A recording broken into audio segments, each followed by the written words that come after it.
Have you ever felt like life was testing you relentlessly, as if the world had conspired to push you to your breaking point? You're not alone. We all encounter moments of loss, failure, and quiet despair. But the real measure of strength isn't avoiding hardship. It's how you respond to it.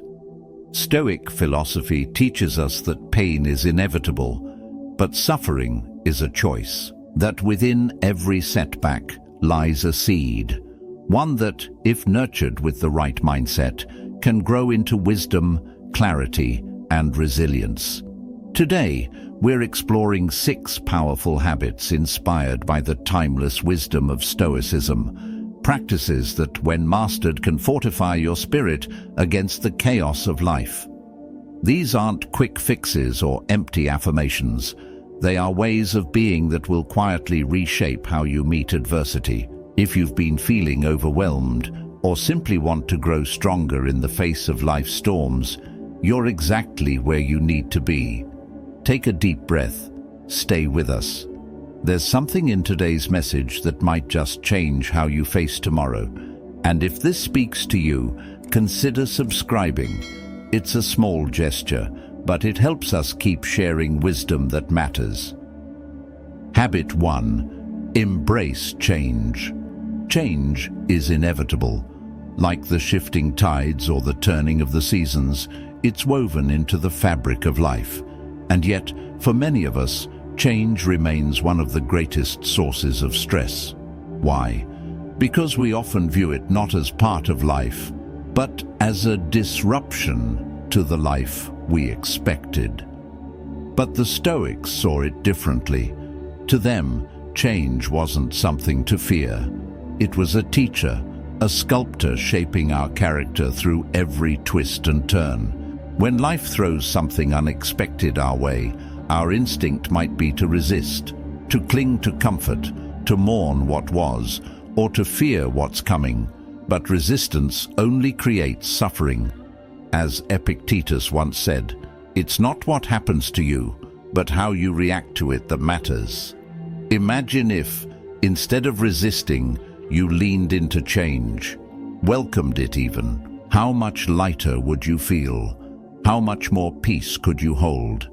This is the essence of the Stoic practice known as amor fati, the love of fate. It doesn't mean passive acceptance.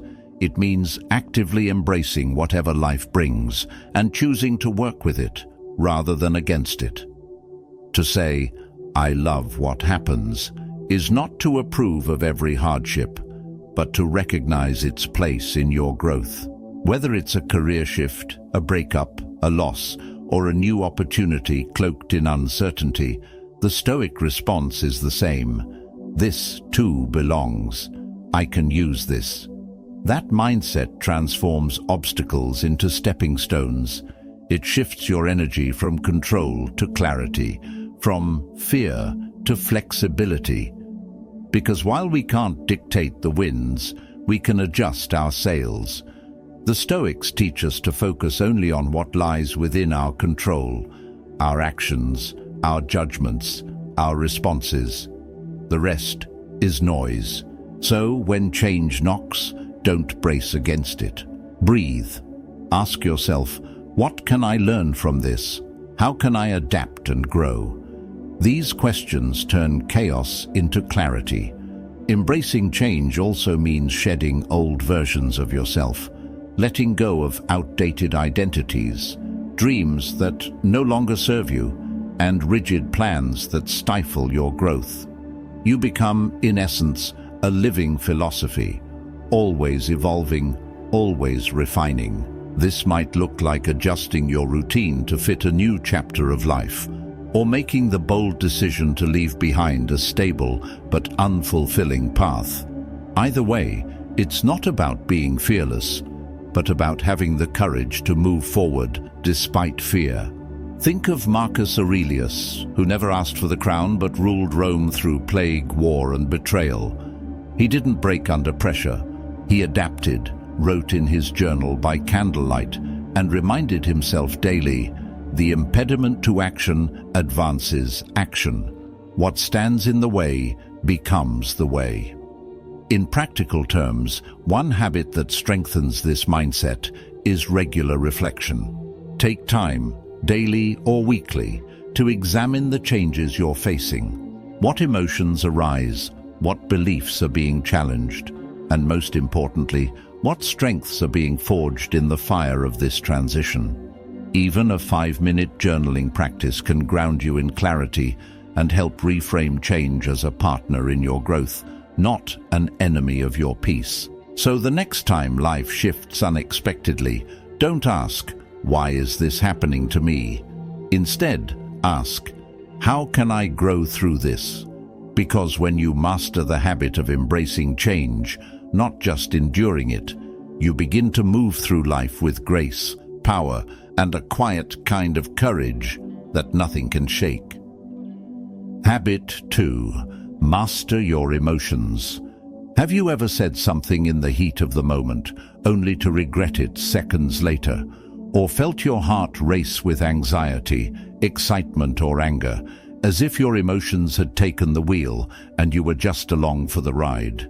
You're not alone. Every one of us has experienced that internal storm. But what separates a reactive life from a resilient one is how we respond when emotions surge. The Stoics never denied our nature as emotional beings. They didn't preach suppression or cold detachment.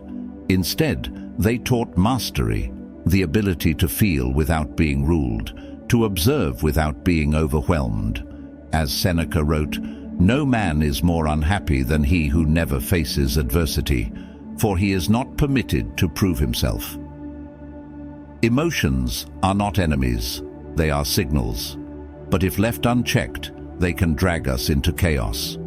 To master your emotions, the first step is awareness.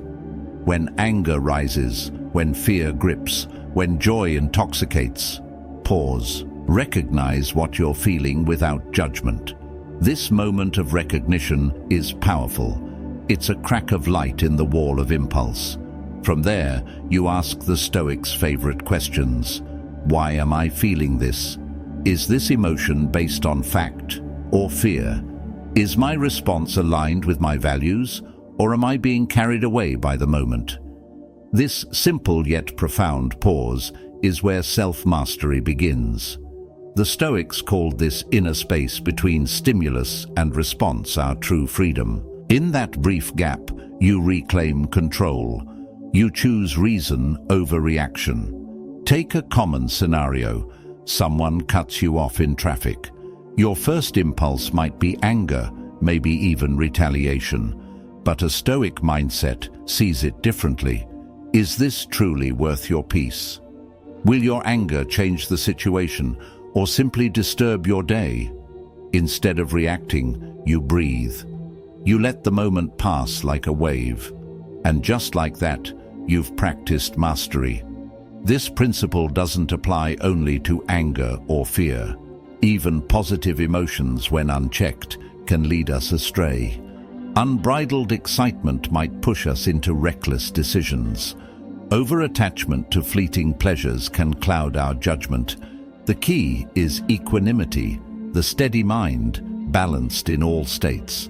That balance is built through consistent reflection. Set aside time to review your emotional patterns.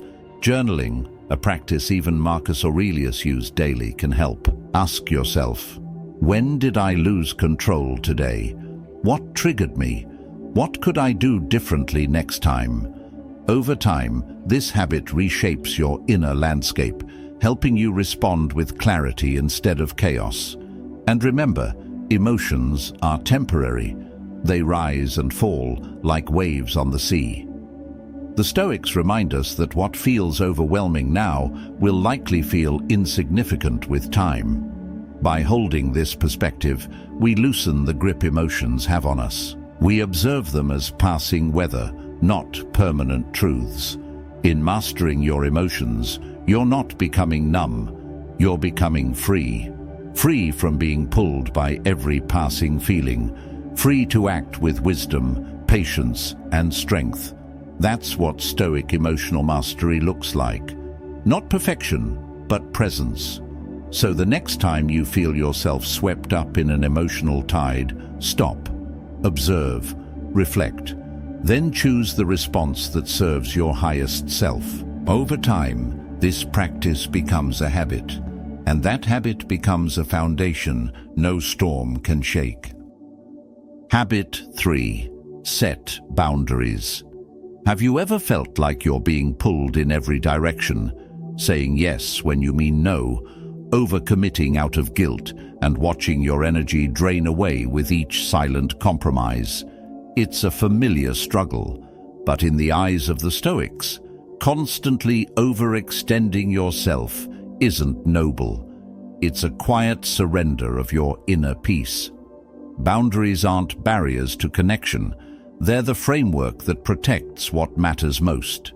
The Stoics believed in living according to nature, and that includes honoring our human limits.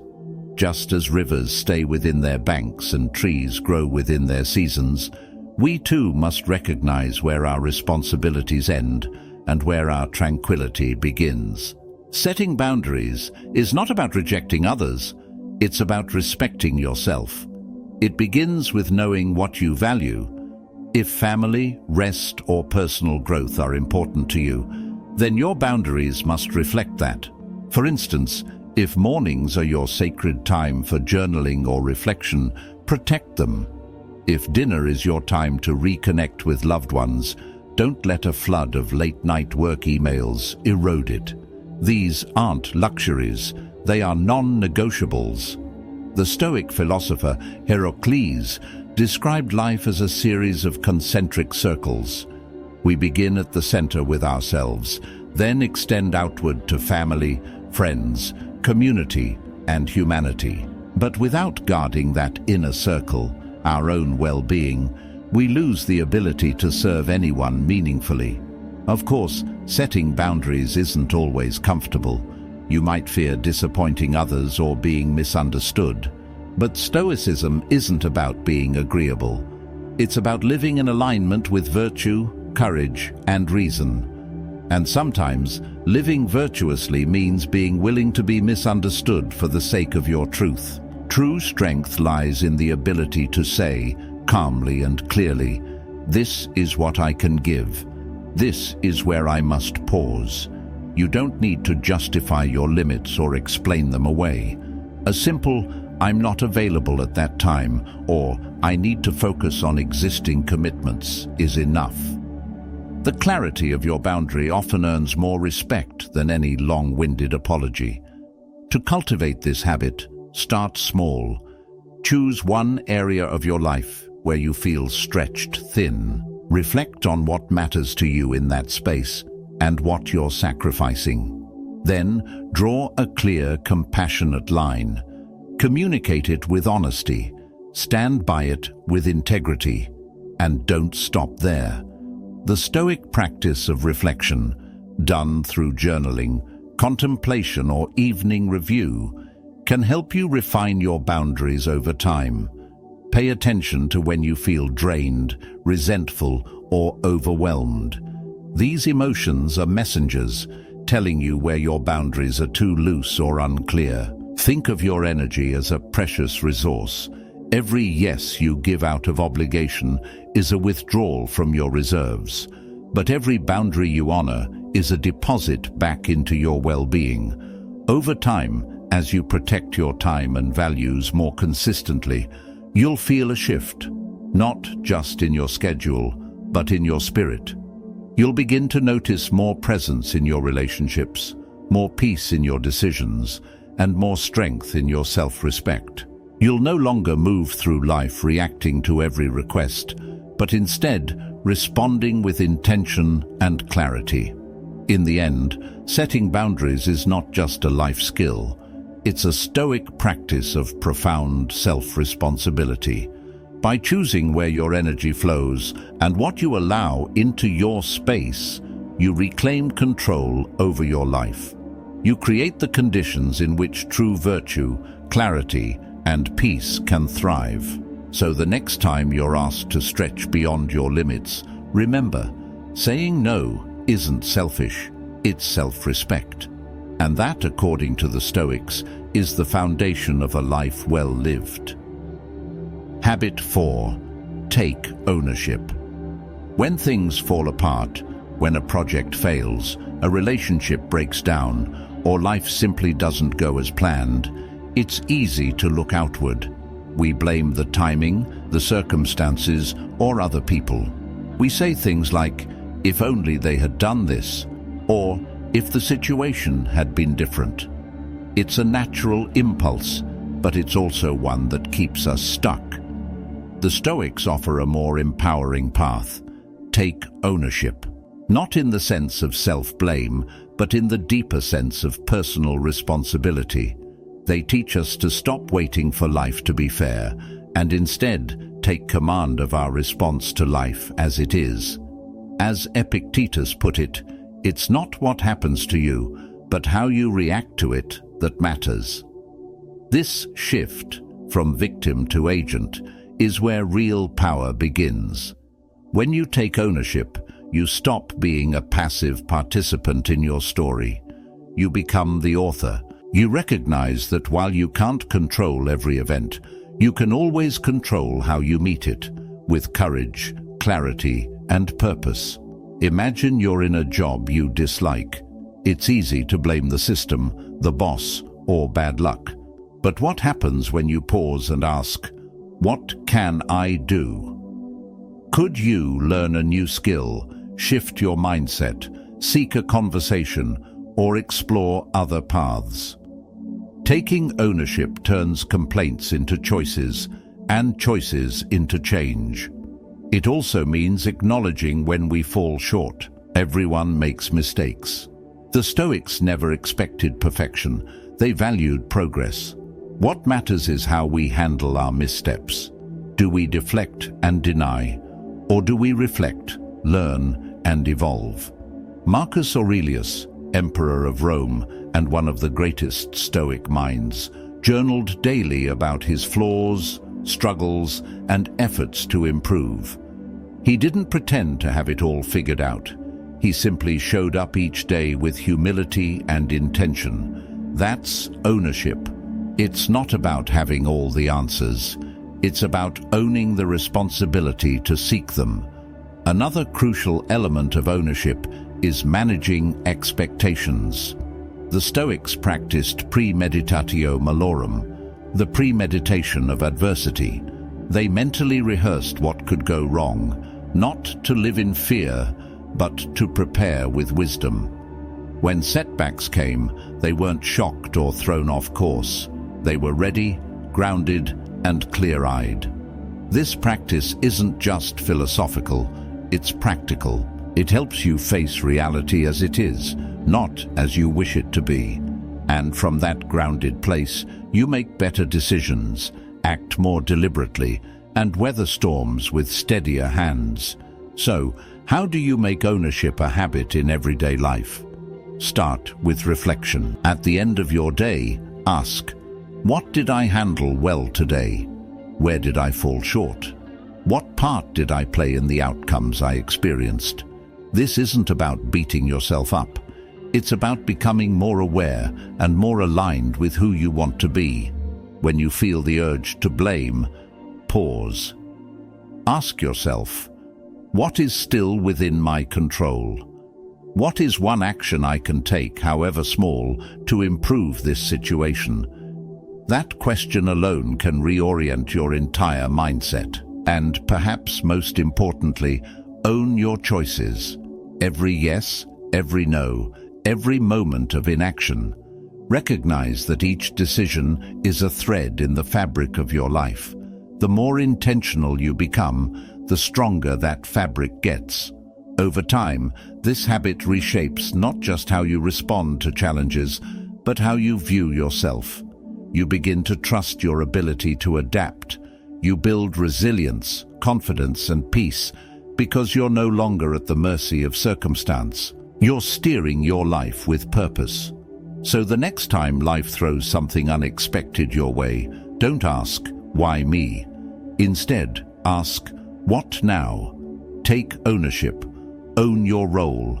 Own your growth. Own your next step. That mindset doesn't just change your life, it fortifies it.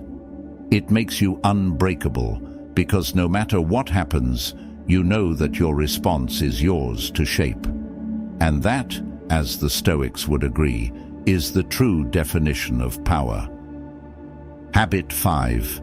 Practice self-compassion. Have you ever noticed how quick we are to judge ourselves?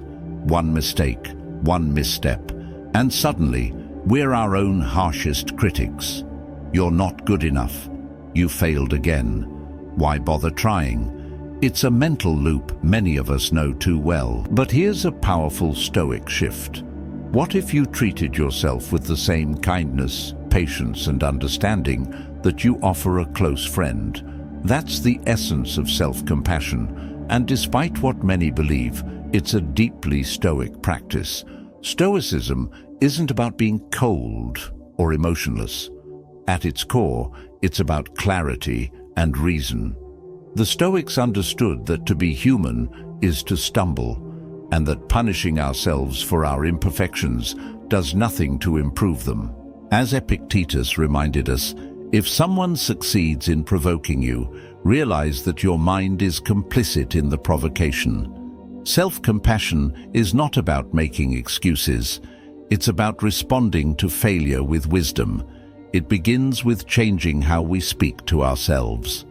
When you fall short, pause and ask, what would I say to a friend in this same situation? Chances are you'd offer encouragement, not condemnation.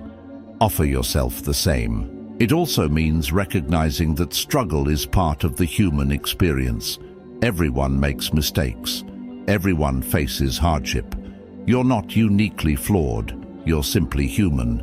The Stoics believed in shared humanity and emphasized carrying our burdens with grace, not shame. Mindfulness is another key element. When we observe our emotions without attaching to them, we gain distance and perspective. You can feel disappointment without becoming it. This detachment gives space for compassion to take root, clear, steady, and honest.